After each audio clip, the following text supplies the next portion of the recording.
Welcome back to Driven Gears Automotive. Today I'm going to talk to you about a response video to the latest video, the appearance about the 2026 Subaru Outback redesign, and kind of give my 2 cents at the end of the video, kind of what I learned and give my 2 cents in a response to a comment that kind of really sparked my interest of actually making this video in sense of the modernization of vehicles and what I don't like about modern vehicles in a whole as well.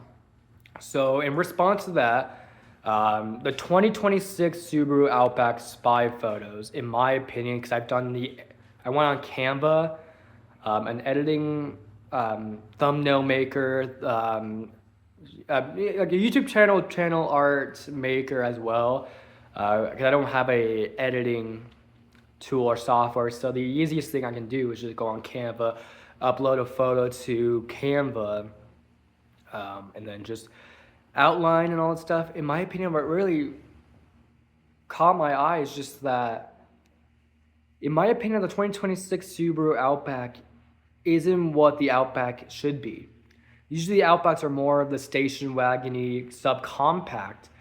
But what I'm just seeing though, when I was outlining the video, I've been outlining, and the back half is all been squared off. It's more of more compact and more SUV type. It's just like, and the Outback is an SUV, but it's a station wagon SUV, similar to the Imprezas. The Imprezas are station wagon hatchbacks, but the Outback is a station wagon SUV, and they've been going different in the past, and they've been redesigning things in the past, and I'm gonna get to that later in just a second. In my opinion, it just doesn't look like the Outback that we know and love. You could have just kept the 2025 Subaru Outback, I mean, as the last of the design generation, but the 26, you should just kept it as a new redesign, the same station wagon. And I mentioned though in the beginning of the video about a artist rendition of the 2026 Outback. I like the new design of the actual art rendered inside, the CGI hues and all the stuff. It's come from autoevolution.com. There's a picture of a green or black or a white Subaru Outback, the 2026. And just what we have is these spy photos of this is a new Outback. In my opinion, it just doesn't look like an Outback. Like, you can just call it something different. Like, you can bring back the Tribeca. The Tribeca hasn't been in Subaru's lineup in over a decade because low sales and people just don't like the look of the Tribeca. That will also led to low sales, and it just wasn't really that practical as much that people wanting to, because it doesn't compete with the Outback or the Forester or even the other cars in the lineup too. It's just because low performance sales have plummeted the Tribeca, and that's why they were pulling the Tribecas out of production. It's just, looking at this 26, it's just, you could just call it the Tribeca, the new redesign of it, just bring back a Tribeca. It just, call it an Outback, it's just confuses me a little. That a SUV type, boxy style, just doesn't give the oomph like the station wagon does. And if you go to the artist rendition of what people are saying the Outback could look like, it still has the station wagony, but it's just all the lines and the features and the headlights, and it comes together with a nice nice front grille and all that stuff. That all comes together. Less plastic cladding over here. You know, in my opinion, it just doesn't fit the aesthetic of the spy photos that we've been seeing. So, and kind of where I'm going to contrast with this video here, I'm going to actually respond to one comment that someone said that's been in my attention for 17 hours, I guess. And this is from JC Burb, so shout out to JC Burb. So I'm not excited about this so far, straying away from what the new Outback is and on to something else to appease who? If the new Outback turns out to be a bloated SUV and not a station wagon, then what's the purpose of the Ascent? And in giving my cues of this comment, I actually did respond off. So what I think most car brands and manufacturers announcing to the new generation of vehicles, as well, realize that the Subaru Outback is now 30 years old. The first Outback was 1995. It was always been the Subaru Legacy Outback. They wanted kind of like more station wagony legacy, and that's how they kind of grown so far. And then over by probably the turn of the 2010s, that's when they started going bloated and became a kind of a SUV, more space, more compact, and all this stuff. And that's what has always been the last 30 years, from the older generations of Outbacks from 1995 to today's Outbacks. And I love the today's 2025 Subaru Outback. It still carries that same thing, but it's just a redesign refresh from 2023. It's that same generation, 23, 25. I love the generation, it's the gaping. At first I wasn't really too fond over the design, but over time, as more of those came on, it just grown on me. Just like the 2022 Subaru WRX STIs. Now there's no more STIs. Now they're going for the WRX. They redesigned the whole thing. In my opinion, wasn't too fond of the design of it. And eventually, it kind of grew on me. But another part of it, over time, though, for there's all these new redesigns, in my opinion, it's just the business aesthetic of who are we looking at the competition, who are we looking at for the people, right? The people just want, they don't want the new subcompact. They want a bigger SUV with a lot more room, a lot more space, things that you can just stow away things. And that's kind of what they brought the Ascent into. The Ascent is a 3-row SUV. A lot more practical. You can put a lot more children. If you have a soccer team, put all those people in. It's a 7-seater SUV, and that's kind of what the aesthetic for the Ascent is. But it's just going to these modernization.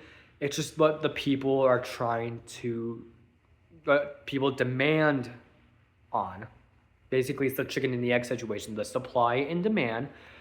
The people want to demand, what do I want? Do I want a more bigger, more space, more compact? Do I want this? Do I want that? And then the manufacturer, the new generation, and okay, this generation was doing good. Now you have to appease to the people that they want it bigger, they want smaller, they want less room. And that's where the Imprezas, the Imprezas are still carrying on that same station wagony, but they're more compact.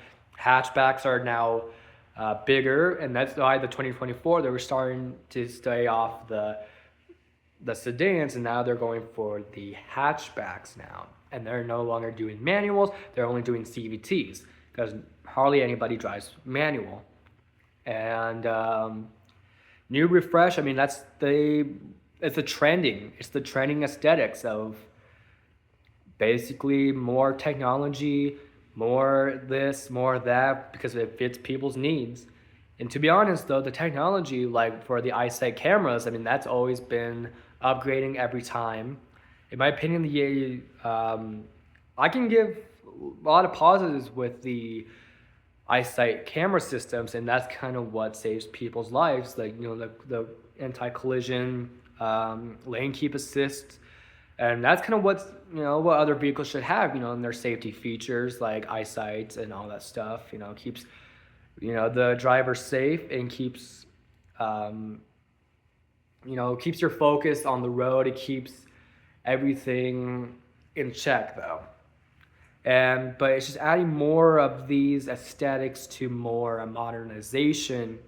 It just appeals to the consumers who wants the demand of, I want to have a bigger, more compact, more this, more that.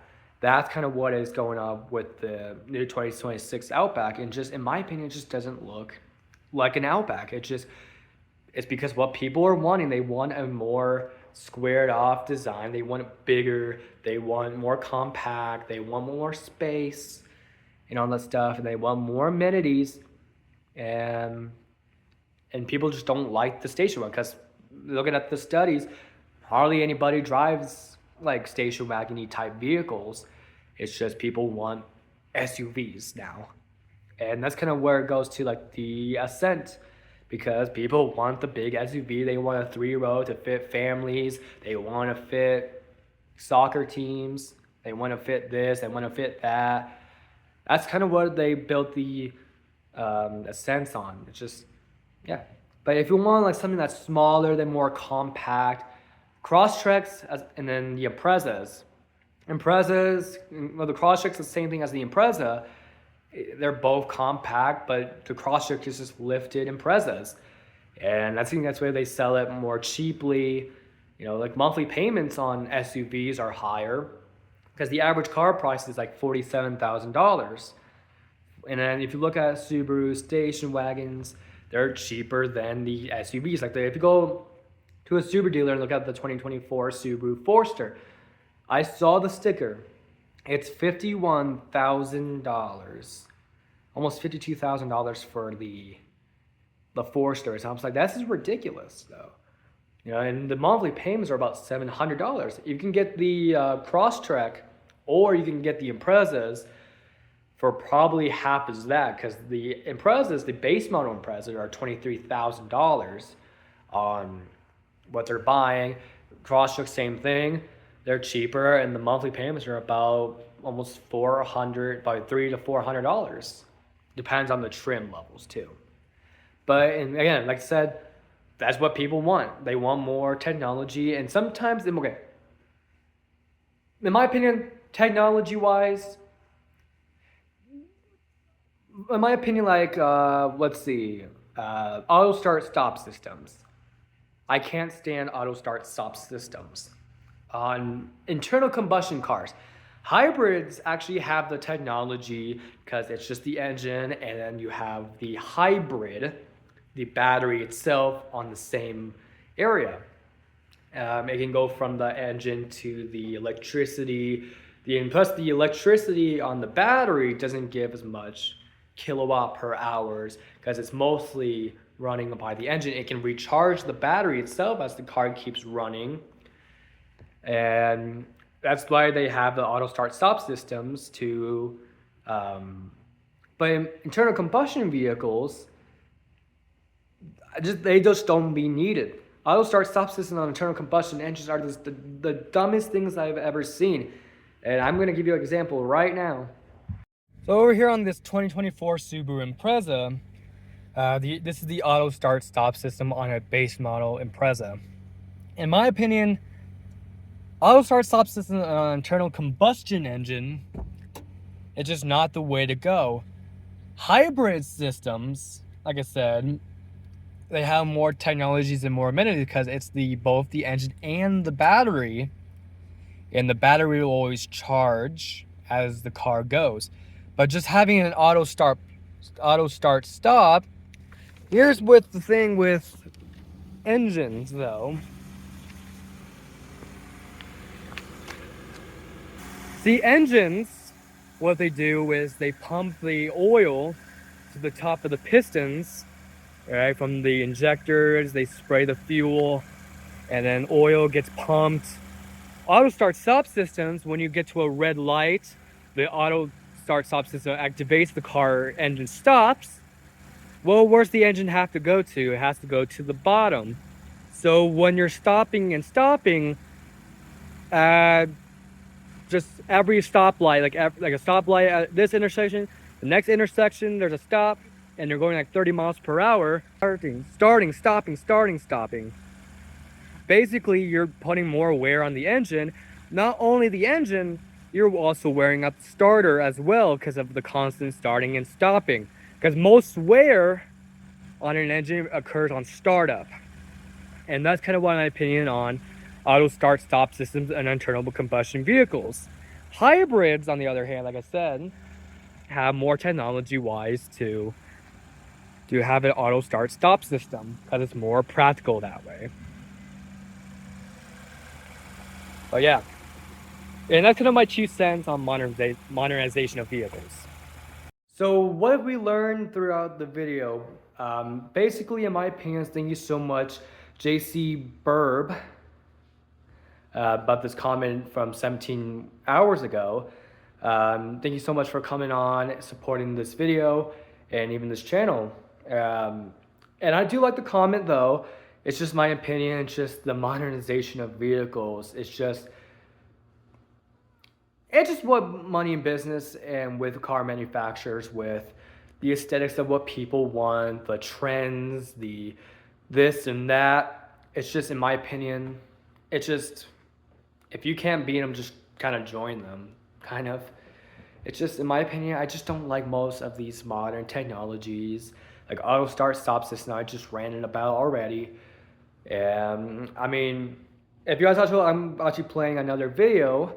I'm going to talk about my downsides of electric vehicles. And in my opinion, just kind of give you a 2 cents though.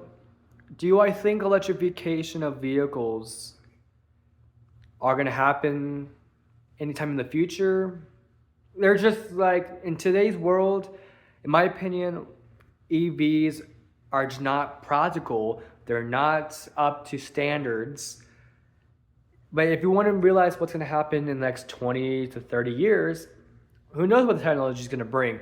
Would I ever change my opinions on electric vehicles? I mean, you probably might need to know in the next video when I talk about EVs, but kind of just my simplistic sneak peek of what a new video would be like. I'm just going to be planning and writing the new video, just planning and thinking of the video. But yeah, thank you so much for coming to this video. Subscribe to the channel if you guys are new. Comment down below some more stuff that you are concerned about modernization of vehicles, what you guys think of the last video on the 26 Outback, and I want to kind of respond to some comments from you all on the video that you guys tell me about, the opinions on the new design, and what your aesthetics are. What do you think? What's going on in the car industry? It's just, in my opinion, it's just all the trends, basically. But yeah, thank you so much for coming. I'll see you guys in the next video.